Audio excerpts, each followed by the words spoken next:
Bienvenue au deuxième podcast Parlons au masculin. J'espère que vous allez bien. Donc, Yes, ça je roule. me présente. Moi, c'est Marie-Pierre Boucher. Je suis en troisième année de ma technique de travail social. Moi, c'est Amélie. Je suis aussi en technique de travail social en troisième année. Ah, good. Ben, merci pour l'invitation. Dans le fond, moi, je suis Alexandre Viau, votre participant de ce jour. En fait, je suis intervenant pour le groupe Image, mais je pense que vous m'avez demandé de venir pour parler un petit peu de mon parcours. Ouais. Fait que vu que, mettons, je sais que tu connais Marie-Pierre, mais que nous, on se connaît un peu moins, j'aimerais ça que tu me racontes ton histoire de vie un peu, de où tu as commencé, OK. ton histoire qui nous intéresse, OK. qui t'a amené à aujourd'hui. Ben, je suis né, puis j'ai grandi. Non. Mais en fait, moi, j'ai fait... Professionnellement parlant, en fait, j'ai été comme 10 ans électromécanicien. OK. Je vais partir de là parce que je vais résumer ça quand même assez... Pas faire ça pendant 1 heure et demie. Ouais. Mais dans le fond, j'ai été 10 ans pendant électromécanicien. Puis pendant ces années-là, je dirais que j'étais légèrement consommateur de cocaïne. Mais plus les fins de semaine, une fois par mois, une fois par fin de semaine, quand je faisais de la musique. Puis avec le temps, c'est resté récréatif quand même. Sauf que, un peu comme 70% des gars que je rencontre au groupe Image directement, ben j'ai fini par me séparer. Quand je me suis séparé, ben, j'ai perdu tous mes points de repère. La consommation a pris le dessus. C'est certain que j'avais plus d'argent, donc on oublie la cocaïne. Donc tu découvres ce qu'on appelle le speed, que je toucherais plus avec une pôle de 20 pieds. Fait que je me suis mis à consommer beaucoup de speed. J'ai fait ça pendant une bonne descente aux enfers de 6 mois. Je prenais environ 10 à 15 speed par jour pour me ramasser. J'ai passé de 192 livres à 148 livres dans les 3 derniers mois. J'ai fait une tentative de suicide parce que ça allait vraiment pas bien. Là, ça va bien, hein, je vous le dis, là, ça va très bien. Fait que suite à cet événement-là qui est quand même assez marquant dans ma vie, là, je suis quand même vraiment chanceux de m'avoir manqué, je dirais.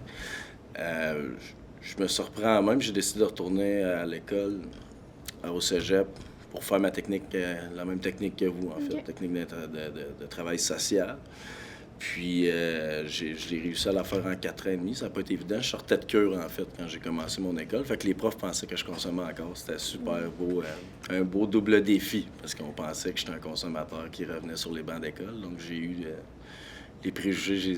J'en ai eu un peu un autre, même, au niveau de mon acceptation, je pense. Là. Ça a été quand même assez compliqué. Moi, je l'ai senti comme ça. Puis là, j'ai fait 5 ans en travail de rue. Dans le fond, quand j'ai fini mes études, j'ai été travailleur de rue pendant 5 ans. Moi, dans le fond, quand je suis revenu aux études, l'idée, c'était je veux absolument créer quelque chose pour les hommes. Quand j'ai demandé de l'aide, tu sais, comme je le dis souvent, j'ai chanté du death metal. Je chante du death metal depuis que j'ai 14 ans. Donc, quand j'ai demandé de l'aide au niveau des services habituels, je dirais, je parlais fort, puis j'ai pas été nécessairement bien pris en charge. À l'époque, ça a été difficile de me faire comprendre. Donc, je me suis dit, crème, il doit y avoir une autre façon de faire. Il doit y avoir une autre façon d'accueillir des hommes. Fait que, dans le fond, je suis parti de cette idée-là. J'ai rencontré Tommy, qui est l'invité de l'autre podcast, puis on a parti le service ici à Rouyn-Noranda. Fait que Tommy, il a décidé de... J'ai fait un saut de l'ange, parce que je savais pas vraiment si j'allais avoir de salaire au départ. Là. On n'avait pas assuré le salaire, mais maintenant, c'est ça, on est rendu bien implanté. Fait que, dans le fond, toi, est-ce que tu avais l'impression que les services qui étaient en place à ce moment-là, ben c'était pas adapté peut-être aux hommes? Ben, c'est ça. Ben, à l'époque, je savais même pas, j'avais aucune idée de c'était quoi, mettons, un organisme communautaire. J'étais OK. vraiment un gars très traditionnel, mécanicien, qui était pourvoyeur. J'avais aucune idée de c'était quoi de parler d'émotions, ces choses-là. Fait que c'est certain que quand j'ai été demandé de l'aide, et puis je me souviens d'avoir été reçu, puis je me faisais toujours demander comment tu te sens là-dedans, puis comment... Je suis juste en... Hein? Je suis juste choqué, puis j'étais pas capable de bien identifier mes émotions dans tel quel. Là. C'était pas une approche qui avait été gagnante avec moi, vraiment pas. C'est pas de cette façon-là que j'ai accroché. Fait que j'ai fini par... Ben, j'ai demandé des services, mais les services que j'ai demandés en psychologie, je les ai reçus quand j'étais de retour à l'école, une année plus tard. Fait que dans le fond, sur le moment même, j'ai pas vraiment obtenu de l'aide. J'ai eu la chance, je dirais, j'avais une dépression. Donc le pont, il y a une intervenante du pont qui a pu me prendre, mais je l'ai rencontrée 3 fois, puis je suis parti en cure. Puis c'est à partir de ma cure, dans le fond, que j'ai replacé mes choses. Fait que ça, c'est les seuls services que t'as eus pendant ta petite... Pendant ma période, moi, que ça allait vraiment mal, ouais. C'est le seul service que j'ai eu. Parce qu'au niveau j'ai vraiment essayé fort d'avoir d'autres services au niveau des hôpitaux, mais ça fonctionnait pas à ce moment-là, il n'y avait pas d'espace. Puis tu parlais du pont, est-ce que tu pourrais expliquer un peu c'est quoi? Le pont, c'est un organisme justement qui intervient avec les gens qui ont des problématiques de santé mentale. Fait que c'est pour ça tout à l'heure que je disais que j'avais la chance de faire une dépression, parce que ça m'a permis d'avoir un service rapidement. Qui m'a quand même grandement aidé à cette époque-là. Je vais être honnête, une chance que la personne que j'ai rencontrée est venue me voir justement directement. Ça, c'est une bonne pratique avec les gars. Là. Elle est venue me voir directement dans le salon chez mon père, je m'en rappelle encore. Puis c'est de cette façon-là qu'elle a vraiment réussi à m'accrocher puis à me faire plus verbaliser un peu comment j'allais. Là. Mais c'est vraiment plus au niveau de la cure par la suite que j'ai pu mieux identifier mes besoins puis mieux me reprendre en main, je dirais. Puis, tu dirais que c'est quoi une bonne approche pour justement pour approcher un homme en difficulté? En fait, c'est sûr que là, il y a l'intervenant qui parle, mais tu sais, si je me souviens bien, cette époque-là, c'était vraiment... c'est parce que la personne m'apportait des solutions.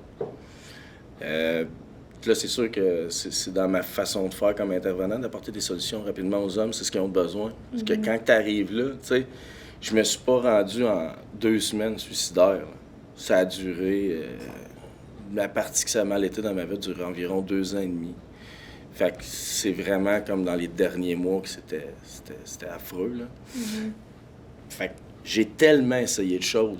J'avais une carrière, j'avais ma conjointe, j'avais ma jeune fille de 2 ans et demi à l'époque, quand j'ai fait ma tentative, tu sais. Puis j'ai comme tout perdu ça, du jour au lendemain. Fait que là, après ça, j'ai dégradé. Ça a dégradé. Moins de contact avec ma fille, moins de contact avec la plupart des amis parce que tu commences à être dérangé un peu. Je veux dire, tu consommes beaucoup. Puis au bout de la ligne, comment je pourrais dire ça? Peux-tu me répéter ta question? Tu sais, je me suis un petit peu égaré. Une bonne approche pour un homme c'est ça. en besoin. Ouais, c'est ça, là, je m'en allais. Fait que, tu sais, imaginez la quantité de choses que j'ai essayé. Fait que les gars qui viennent me voir font la même chose habituellement. Ils viennent pas en prévention de s'ils vont mal aller. Ils viennent quand que ça fait longtemps que ça va mal. Fait que l'approche, c'est ici, maintenant. Puis donne-moi des devoirs, donne-moi un petit devoir, donne-moi des solutions. Fais quelque chose, s'il te plaît, avec moi. Là. Mets-moi en action. Ouais, Moi, me mettre en action, ça fonctionne. J'ai besoin de ça. T'sais, donne-moi 4 solutions. Il y en a peut-être 3 que j'aimerais pas puis que je vais essayer quand même, mais donne-moi-en quand même. Je vais être capable de me rendre quelque part par la suite. C'est vraiment avec la mise en action, je pense, qu'on peut réussir à co-construire quelque chose avec un homme. Moi, en tout cas, c'est vraiment l'approche qui m'a aidé. OK. Ouais. Puis en ce moment, tu dirais que c'est quoi qui fait en sorte que c'est difficile pour les hommes de demander de l'aide? Un homme, en fait, plus il va s'identifier au rôle traditionnel. Un peu comme je disais, moi, quand j'étais électromécanicien, je me voyais vraiment comme le pourvoyeur de la maison. C'est moi qui avais le bon salaire. Je faisais beaucoup d'heures. Fait que c'est ça, j'étais le pourvoyeur, j'amenais la bouffe sur la table. Pour moi, c'était comme ça que ça fonctionnait. J'ai grandi dans une famille qui est très, très traditionnelle. Puis par la suite, tu sais, en changeant, dans le fond... Excuse-moi, répète ta question. J'ai comme... C'est qu'est-ce qui fait en sorte que c'est difficile pour un homme de demander de l'aide? En fait, c'est ça. Plus l'homme va être dans son mode de socialisation traditionnelle, plus il va avoir de la misère à demander de l'aide. Plus il va avoir de la misère à venir nommer ses émotions, justement, qu'il va avoir le goût de venir partager. Il va toujours se dire, puis moi, c'est ce que je me disais, je suis capable de m'en sortir tout seul. C'est pas vrai qu'il y a quelqu'un qui me connaît pas, qui va commencer à m'expliquer comment moi je vais runner ma vie. C'est faux, tu sais. tant que tu n'as pas fait le premier pas, tu ne comprends pas non plus. Puis je me souviens, comme je le répète souvent à l'époque, parce que c'est quand même vrai, j'étais un électromécanicien. Là. Moi, je pensais que j'irais dans un bureau, puis je me ferais psychanalyser, là, avec la personne veston-cravate qui prend des notes, puis qui m'étudie. Là. Je voyais pas c'était quoi le côté positif de demander de l'aide. Pour moi, c'était inutile, puis c'était honteux. Tu sais, les gars qui rentrent dans mon bureau, le sentiment dominant, c'est la honte. Les gars sont honteux de venir chercher de l'aide. C'est difficile pour eux, puis c'est ça qui fait que c'est une grosse barrière aussi. Parce que juste de passer là, tu sais, t'es déjà honteux, puis là, il faut que tu ailles expliquer tes choses à quelqu'un, fait que ça te fait baigner encore plus dans ta honte.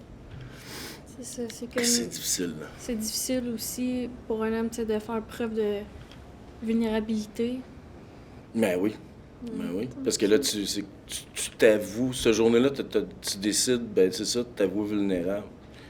Un gars, ça veut pas être vulnérable, ça veut être capable de faire. On est socialisé aussi, là. Tu sais, on est dans une société que l'homme doit être fort. Ben, tu sais, c'est ça qu'on essaie de briser en ce moment. Ouais. Fait que, tu sais, la socialisation aussi, ça a un rôle à jouer là-dedans que, tu sais, les hommes, on leur a montré à ne pas être vulnérables. Fait que c'est ça qui est dur, là. Pour... Ouais. Puis sinon, tu sais, tantôt, tu disais que tu as retrouvé du positif à aller demander de l'aide. Tu sais, qu'est-ce que tu trouvais positif dans les services que tu as eus ou les approches? Comment que tu as trouvé? Qu'est-ce qui était positif? Qu'est-ce qui est vraiment positif, c'est quand tu te rends compte que tu as quelqu'un qui est en dehors de ta vie. Donc, que tu peux lui raconter tes problèmes, mais que tu peux le faire, puis que c'est confidentiel, puis qu'elle va vraiment se concentrer. Tu sais. Moi, c'était une femme qui m'a aidé. Très respectueuse, très avenante. L'écoute, c'est pas ça. Tu sais, un homme n'a pas nécessairement besoin de rencontrer un homme pour se faire aider. Ça, c'est statistiquement parlant, c'est vrai. Là. C'est pas ça qui est important, c'est l'écoute. Quelqu'un qui est avenant, qui est écoutant, qui est bienveillant, le lien de confiance se fait rapidement. Puis là, tu te rends compte, enfin, il y a quelqu'un qui me comprend, malgré que je m'explique peut-être pas de la bonne façon, mais là, elle prend le temps de décortiquer ce que je lui dis, puis elle prend le temps de s'asseoir, puis de m'expliquer aussi c'est quoi que j'ai, tu sais. J'avais une dépression, mais c'est quoi une dépression? Je ne sais pas. Je savais même pas c'était quoi faire de l'anxiété, mais j'en faisais toujours. Okay. J'avais toujours fait de l'anxiété. Je savais même pas c'était quoi, qu'est-ce que j'avais. Fait que, tu sais, elle m'a comme rendu pas un peu professionnel de ma situation. Elle m'a aidé à me comprendre. Mais une fois que tu as fait ce pas-là, là, tu comprends comme gars. Ah, ben, crime, OK, je comprends pourquoi je suis ici. Je comprends pourquoi que les gens demandent de l'aide. Tu sais, soudainement, ça prend du sens, mais sinon, ça prenait aucun sens. Ça m'a pris du temps là, avant de passer une porte. Puis en plus, il y a justement par la porte de l'urgence, moi, ça a été plate de mon côté, ça n'a pas été la bonne porte, 2 fois. Fait qu'ils m'ont juste renvoyé chez nous en disant « t'es correct okay. ». Tu sais, fait que tu rentres en ambulance, mais tu sors à 2 h du matin, t'as pas de char, tu restes à McWater, puis tu marches que là. Et c'est l'automne, puis t'es en culotte courte. Je l'ai vécu. Fait que est-ce que tu as le goût de retourner voir un service après? La réponse, c'est non. Moi, un peu plus ça, m'avoir fait vivre un trauma que m'avoir aidé. Tu sais, tu voulais être sûr que je me sente tout seul, tu as réussi, pas pire. Fait que ça a été la chose la moins dense de ma vie. Puis je suis resté longtemps choqué par rapport à ça. Très, très longtemps.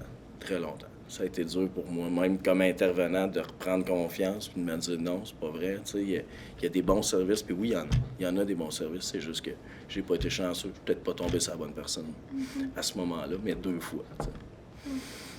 Puis, tu dirais, c'est quoi qui a fait en sorte que justement, tu sais, là, t'étais dans un état dépressif, c'est quoi qui a fait en sorte que tu surmontes ça? Ah, ma fille. Ouais. Oh, ouais, c'est le levier, c'est mon levier de vie, ça a été ma fille. C'est le levier par excellence. Je veux dire, il n'y a rien qui m'a plus tenu que ça. Parce qu'il me restait plus grand-chose. À ce moment-là, je voyais plus ce qui me restait, en fait. Avec une dépression, tout est noir. Là. Je veux dire, moi, comme j'explique aux gars, c'est comme si tu serais pris dans une boîte. Là, présentement, tout ce que tu entends, c'est tes pensées. Tout ce que tu entends, c'est cette espèce de mal de l'âme, de l'être que tu as. Puis moi, je vais essayer de te faire lever le petit coin de boîte pour que tu vois un petit peu de lumière là-dedans, là, tu sais. Fait que moi, je voyais plus ce qui me restait. Je voyais plus j'avais plus d'espoir au niveau du lendemain. Je me sentais seul, j'étais très malade aussi d'ailleurs. À longue de consommer, on reste pas en santé longtemps. Fait que tu mets les douleurs que j'avais au niveau de l'estomac beaucoup. Je m'étais brûlé l'estomac, on s'entend que c'est beaucoup de speed quand même. Fait que j'avais toujours... excusez, là, je crachais du sang. Tu sais, c'était... Fait que t'as des douleurs physiques, douleurs psychologiques, tu sais pas ce qui se passe, tu comprends rien, puis tu réfléchis pas super bien là, avec 10 speed dans le corps d'une journée. Là. Tu des 4-5 jours debout là, à virer en rond. Là. Fait que dans le fond, vu que tu nous parlais de ta fille, que c'était ça qui t'avait aidé à t'en sortir, veux pas, est-ce que en tant qu'intervenant, tu vois que les pères, c'est ça aussi, qui les aide à sortir de ça, leurs enfants, leur famille? Oui. Ouais. C'est une très, très grande source d'espoir. Puis c'est drôle que tu m'amènes là parce que moi, je parle beaucoup du rôle du père avec les gars que je vois. Puis souvent, ils savent pas à quel point ils apportent gros à leur enfant. On a tendance à pas... C'est plate à dire, mais des fois, c'est pas tout le monde qui valorise le rôle du père, je dirais. Puis même comme père, des fois, on ne sait même pas que dans nos petits ajustements au quotidien, on change tout pour cette personne-là qui est en avant de nous autres, qui est notre enfant. Fait que c'est un excellent levier, mais comme je dis, il faut rendre le gars professionnel de sa vie. Fait qu'il faut qu'il comprenne qu'il est important. Il faut qu'il comprenne qu'il va faire la différence dans la vie de cet enfant-là pour toujours, s'il est présent dans tous les moments quand il grandit. T'sais. Fait que c'est un levier qui est super important à toujours garder en tête. Mais en même temps, il faut le valoriser, ce rôle de père-là. Puis c'est comme ça qu'on arrive à bien accrocher un homme qui se dit « OK, là, je comprends pourquoi tu veux que je reste ma fille. Je comprends pourquoi tu veux que je reste mon enfant. » Dans le fond, tu es en train de me dire que je suis capable de l'amener à être plus explorateur. En tout cas, il y a un paquet de choses que les gars ont fait parce qu'on est dans l'action, justement, les papas d'activation qu'on dit, là. Fait une fois que c'est bien valorisé, je pense que là, c'est le fun. Puis là, on peut vraiment... Tu regardes les gars, puis ils vont monter, ça va bien aller. T'sais. C'est sûr que c'est pas tout le monde qui réussit. C'est pas... puis des fois, c'est pas nécessairement la journée qui va venir te voir qui va réussir. Il va peut-être réussir 2 ans plus tard, c'est pas grave, ça. On juge pas ça, puis on essaie d'aider entre-temps. Puis on va sortir un peu de... Tu sais, là, au début, on parlait plus, mettons, de ton parcours de vie, puis tout ça. Mais en tant qu'intervenant, qu'est-ce qui te valorise le plus d'aider les hommes qui ont des difficultés? Ah, j'adore ça. Mais les gars sont très reconnaissants, honnêtement. J'ai beaucoup de remerciements, j'ai beaucoup de... Quand ils vont mieux, là, quand ça fait un bout de temps que tu fais avec eux autres, ils sont vraiment fins. J'ai beaucoup de reconnaissance des gars, fait que ça, c'est comme ma paye principale, je dirais, là. C'est vraiment le fun. Des beaux liens, tu sais, puis... Qu'est-ce qui est valorisant, c'est que souvent... Ce que j'aime vraiment de mon travail, c'est quand j'ai un gars qui rentre, qui est complètement en pleurs, qui est complètement... Tu sais, il sait plus pantoute où il est, puis que je réussis à le faire rire avant qu'il sorte, tu sais. Puis ça m'arrive quand même. Je donne pas ça comme conseil à n'importe quel intervenant. Là. L'humour, c'est des fois mal placé, fait que si t'as pas le tour, fais-le pas. C'est juste ça. Mais honnêtement, c'est vraiment... C'est hot. Le gars vient me voir, il est complètement... Il déconstruit, tu sais, puis je remets au moins une petite base le temps qu'il s'en aille. Puis là, il sait qu'après ça, quand il sort, il sait très bien qu'il y a une personne qui va l'accompagner, puis qui va être là pour l'écouter, puis qui va l'accompagner à long terme aussi s'il en a besoin. Tu sais, c'est dur d'être plus valorisant. Là, avant, je vissais des bottes, puis je réparais des machines, puis je faisais ça. J'étais un électromécanicien, j'ai quand même fait ça 10 ans de temps. J'aimais ça. C'était un beau challenge. Il y avait des choses difficiles à accomplir, mais travailler avec des gens qui osent venir me demander de l'aide, des gars qui osent venir me voir comme ça, tu peux pas avoir plus... Pour moi, tu peux pas avoir plus... Je peux pas faire mieux que ça dans ma vie. Là. Je suis sur mon X, puis je vais rester là. Tommy, t'es pogné avec moi pour une couple d'années encore. Puis tantôt, là, tu parlais, tu sais, du fait que ça dérange pas que ce soit une intervenante femme ou un intervenant.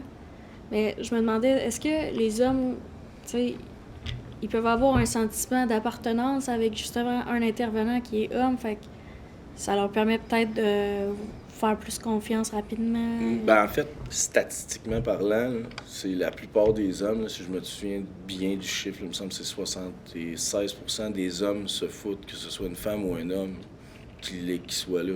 Ce qu'ils veulent, c'est quelqu'un qui l'écoute. C'est la présence. C'est d'être c'est ça, c'est d'être complètement là et bienveillant. Moi, j'aime bien le mot bienveillant. Quand tu es intervenant, c'est ça que tu veux, c'est de la bienveillance que tu partages, que tu essaies de redonner espoir à la personne. Fait que, il y a une petite infime partie des hommes qui vont, oui, des fois demander « Hey, j'aimerais ça avoir le barbu avec le tatou. » Ça se peut. Puis il y en a un autre qui va dire « Ben, j'aimerais avoir l'autre monsieur qui est plus vieux. » Puis sinon, ben, moi, je veux la fille, parce que moi, quand j'étais jeune, les seuls liens de confiance que j'ai eus qui m'ont aidé, ben, c'était ma mère qui était proche de moi. Moi, j'ai besoin de parler avec une femme. Fait que je pense qu'il faut y aller un petit peu avec les besoins de la personne, mais en même temps, il ne faut jamais croire que c'est une barrière parce que tu es une fille ou un homme en avant d'une personne quand tu interviens. Il faut être bienveillant. Ouais. T'avais-tu d'autres choses? Est-ce que tu aurais des conseils peut-être à donner à des hommes en difficulté en ce moment qui ont justement de la misère à demander de l'aide? En fait, le seul conseil en fait, c'est d'oser. Oser aller chercher de l'aide. Oser parler avec... Parfois, ça peut être une personne, un ami qui t'accompagne. Je sais que c'est dur, les gars, d'y aller chercher de l'aide. Fait que peut-être, quand te faisant accompagner, tu vas avoir plus de chances d'y aller, peut-être. Mais ose faire le premier pas, parce qu'après ça, il y a des grosses chances que tu trouves des solutions. Puis n'aie jamais peur. Ça, je suis intervenant, là. Puis n'aie jamais peur de magasiner ton intervenant. Tu sais, dans le sens que si tu vas à une place puis ça fonctionne pas avec la personne, c'est un humain qui est en avant de toi. Fait que ça se peut qu'il te convienne pas. Ça se peut que les choses qu'ils te disent, ça te dérange, tu sois pas à l'aise. Va voir un autre intervenant. Je le sais, c'est plate. C'est encore de se dévoiler, puis c'est encore de recommencer à parler. Mais c'est pas un échec. Faut que tu te donnes la peine. Vraiment. Parce que, tu sais, j'en rencontre beaucoup dans une année, des messieurs, là. Puis jeunes, moins jeunes. Puis une fois que la porte est passée, c'est très, très rare. J'ai jamais eu d'agressivité envers... Jamais personne n'est agressif envers moi. Tout le monde, on se parle et on essaie d'avancer ensemble.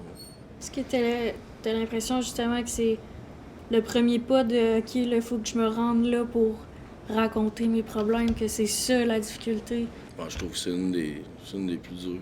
Puis peut-être aussi le fait que justement, on parle peut-être pas assez des organismes ou des programmes qu'il y a, là, qui a offert. Peut-être qu'il y a comme pas assez de visibilité aussi pour les hommes. Ben, je pense qu'on est en train de construire aussi au Québec. On est quand même en avance sur beaucoup de choses au niveau des organismes communautaires. Mais on est en train de construire c'est quoi l'intervention pour hommes. On est en train de... Tu sais, je suis formateur.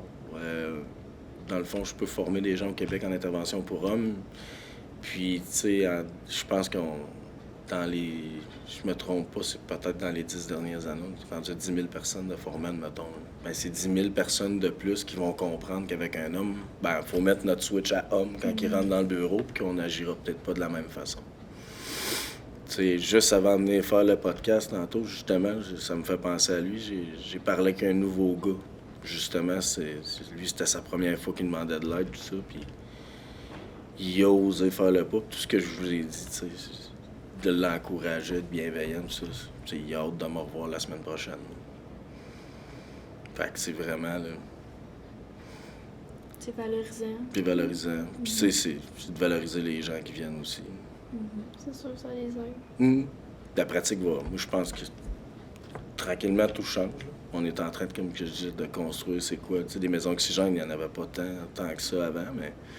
Là, je pense qu'on va être à 26, si je me trompe pas. Puis, on vise dans 4 ans, peut-être 50, tu sais. Ben, ce sera déjà une cinquantaine de maisons qui accueillent des enfants, des pères, puis qui donnent l'intervention avec des hommes.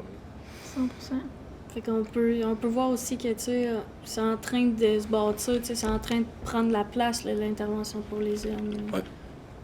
Oui, puis, tu sais, c'est le fun quand que je vais me promener, pas nécessairement quand je forme les gens, mais quand je suis à des tables de concertation avec d'autres intervenants, il y a beaucoup de questions sur c'est quoi les particularités, comment tu interviens. Puis il y en a beaucoup d'autres qui viennent me voir qui disent « Non, j'ai été formé. » Tu sais, puis depuis que j'ai été formé, c'est intéressant. Là. J'ai vu la différence dans mon approche, puis j'ai vu la différence dans les résultats aussi, quand j'étais avec des gars.